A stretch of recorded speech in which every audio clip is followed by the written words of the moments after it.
बिल्ला की माँ और बिल्ला पिकनिक के लिए आए होते हैं। वहाँ पे वो खाना खाता है जिससे बिल्ले को प्यासा लगता है और पानी पीने चल जाता है। पर जहाँ वो पानी पीता है उस नदी में एक केमिकल बह रहा होता है जिससे वो बिल्ला पीते हैं उसको बहुत दर्द होता है और उल्टी होने लगती है। वो चिल्लाता है और जैसे उसकी माँ को पता चलता है वो दौड़ते हुए आती हैं, उसे देखती हैं। पर उसे समझ नहीं आता तो वो रोते रोते उसे घर ले आती हैं और वहाँ पर उसे एक बेसिक ट्रीटमेंट देती हैं और सूप पिलाती हैं। पर इससे उसे कोई असर नहीं होता और वो दर्द से हल्के में बदल जाता है और उसे कुछ याद नहीं आता वो क्या है और तोड़ फोड़ करने लगता है। जैसे वो माँ देखती हैं और उसे रोकने की कोशिश करती हैं, वो कुछ याद नहीं होता जिससे वो अपनी माँ को भी चोट पहुँचा देता है। पर जैसे उसे रियलाइज़ होता है वो अपनी पुरानी स्थिति में आ जाता है और अपनी माँ के पास जाता है।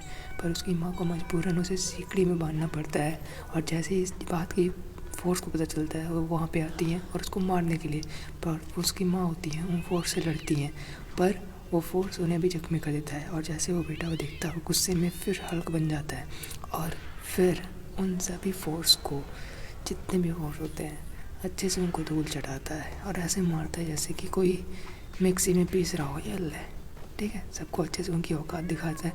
फिर उसकी माँ को पता चलता है नहीं मुझे ऐसा नहीं करना चाहिए, मुझे उसे प्यार देना चाहिए और ठीक हो जाएगा।